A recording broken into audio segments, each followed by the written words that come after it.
This Torah class is brought to you by TorahAnytime.com. Okay, welcome everybody. So today is the 8th day of Av. It's Erev Tisha B'Av. And we know that on Tisha B'Av, one of the kinnos that we say, probably the most important kinno that we say, is kinno Yud Aleph.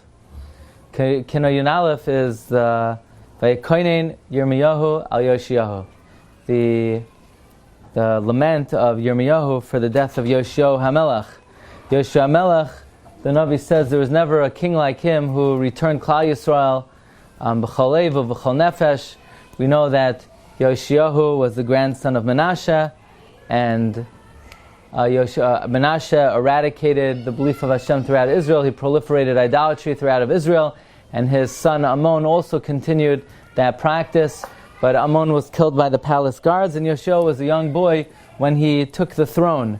And he also continued in those ways until an event happened that would shake the face of Eretz Yisrael forever, and that is they were doing long overdue repairs on the Beis HaMikdash. It was being conducted by Yirmiyahu's father, Chilkiyahu, and they found the Sefer Torah of Moshe Rabbeinu, and it was open to the ominous spot that Hashem would carry out. Hashem would exile the Jewish people, including the king. And Yoshiyahu was very shaken by this. They read the pasuk Ara Asher Lo Yakum Es Divrei HaTorah Hazois, and according to the Yushalmi, Yoshiyahu cried out, Aleinu Lahakim. It is upon us to uphold the Torah.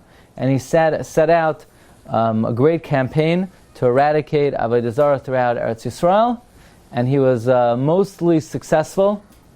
Except the Jews had a very tricky system, a double door system, where they hid the Avodah Zarah behind their doors, so that when the inspectors came to see if the Jews were worshiping idols, the doors would open and the Avodah Zarah was hidden behind the doors.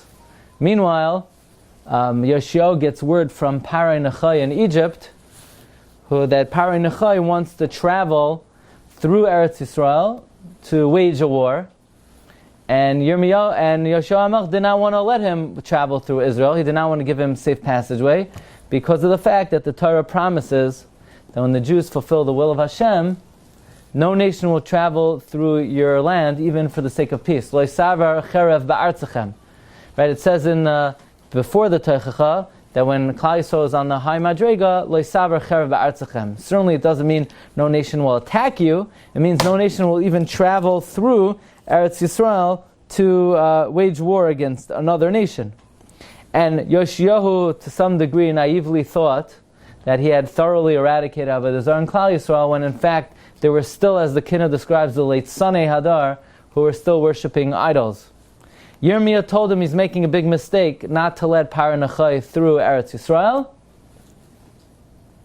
But Yoshiyahu did not listen to Yirmiyahu. Instead, he sought out the advice of another prophet, who? Chulda HaNaviah, who he thought would have a more sympathetic viewpoint.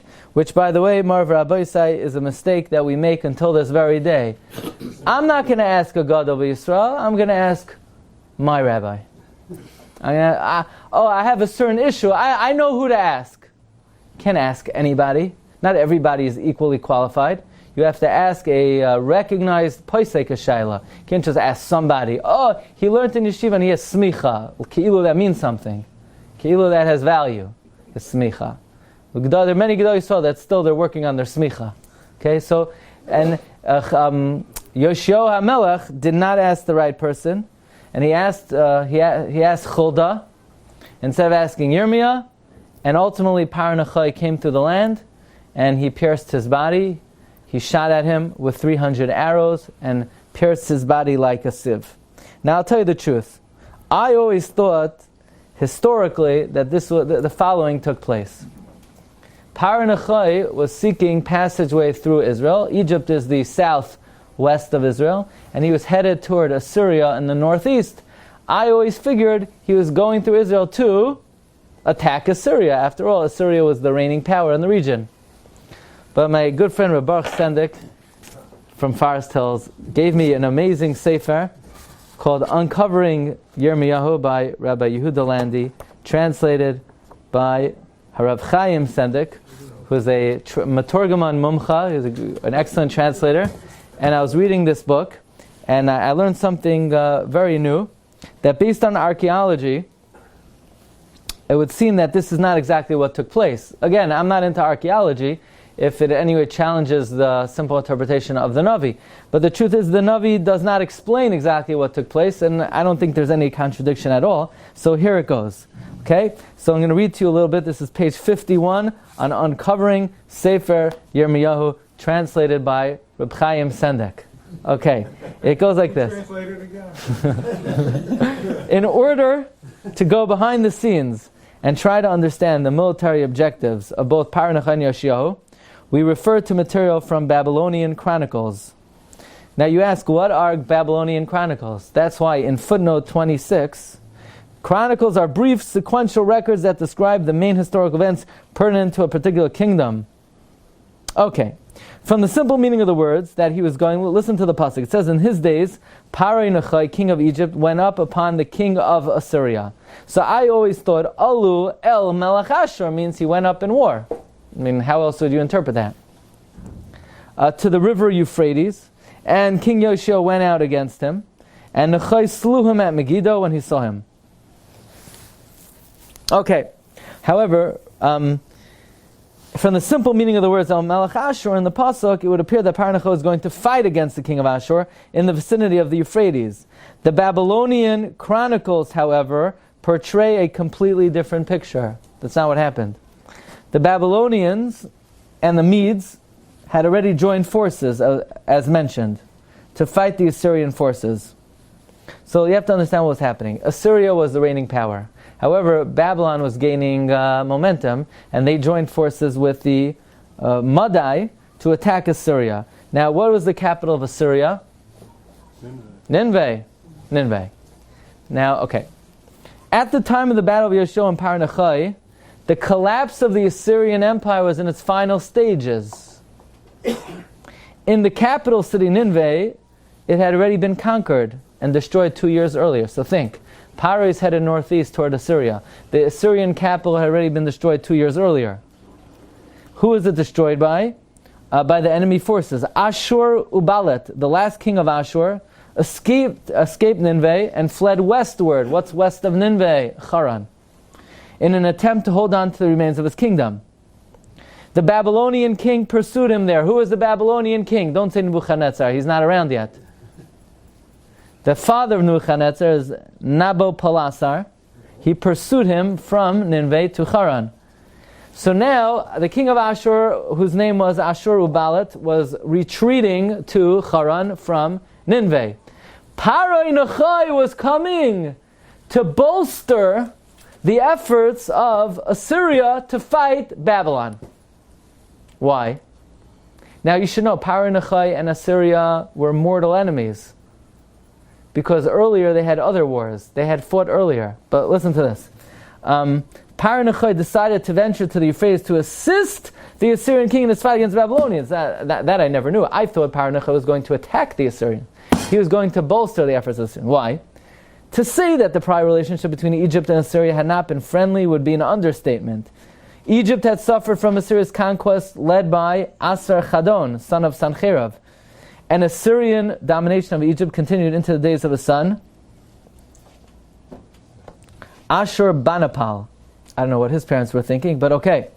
Why then did the Egyptian kings rally to the aid of Assyria? So in other words, Assyria is a sworn enemy of Egypt, so why is Egypt going to help Assyria? So the answer is, whenever a nation gets involved in a war, they only do it for one reason. What's in their best interest? So Pharoh Necho had the following thought. Assyria is on the down. Assyria is falling apart. Better that Assyria should continue to reign in the region so that one day I could conquer them, than Babylon, which is gaining momentum, become strong and take over the Middle East. So Pharoh Necho, in a strategic move, felt it was wise to go to Assyria in the northeast and defend them from Babylon, therefore ultimately hoping that he would one day conquer the region instead of having the Babylonians spread their power. But if he loses, the Babylonians are not going to like him. No kidding, right? Yeah, that was the strategy. By all indications, Paro Necho greatly preferred having a weak Assyria in the region over the new Babylonian Empire, which was rapidly gaining strength.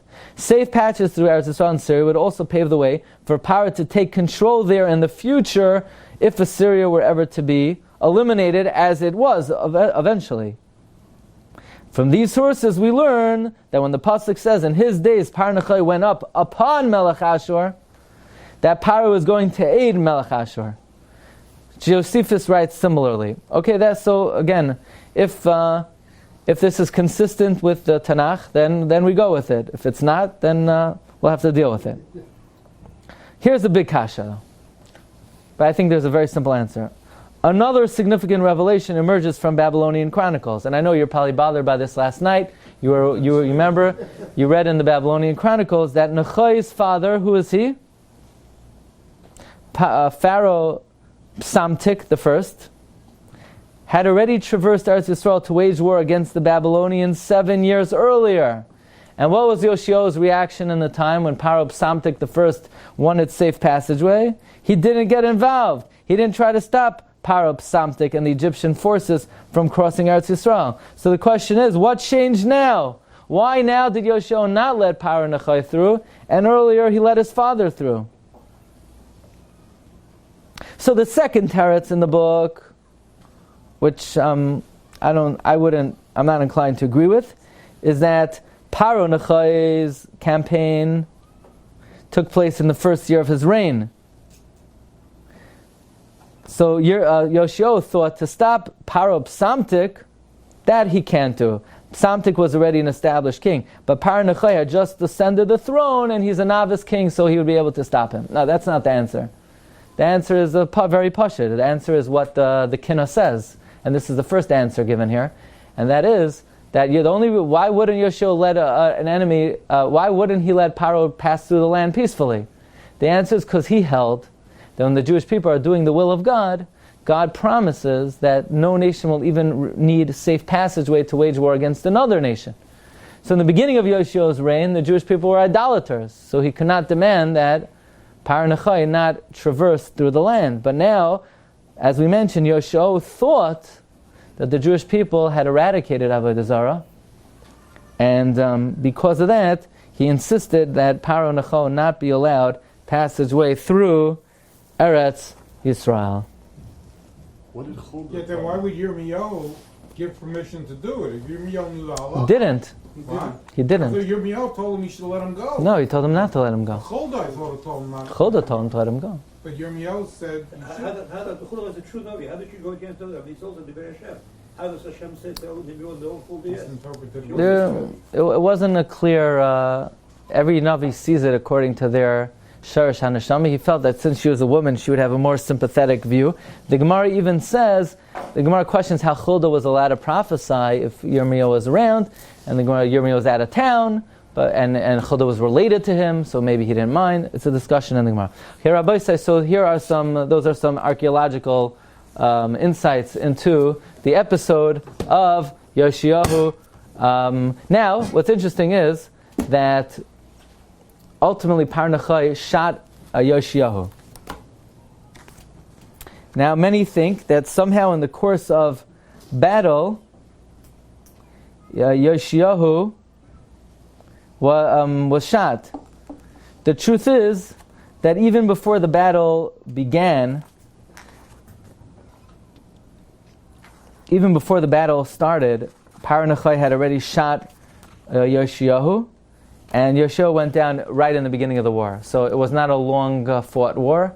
It was in the very onset of the war, Yoshiyahu was, his body was pierced 300 times, and the Kinnah says that Yirmiyah came running over to him, and ran over to him, because it says, Tishtapechna avnei kodesh b'roish kol chutzos, and Rashi brings down every revius of dam that spilled forth from Yoshiyahu. Yirmiyah came down and bent down and scooped it up. And one of the important questions on the Navi is, how is Yirmiyah allowed to do that? After all, Yirmiyah was a kohen, and how is he allowed to be matame? So there's a question in halacha whether revius of dam is actually matame or not. but that's some of the back story. Why was it a Meis Mitzvah? You had the whole Jewish people were on the battlefront. Somebody else could have done it. Okay. You've just experienced another Torah class brought to you by TorahAnytime.com.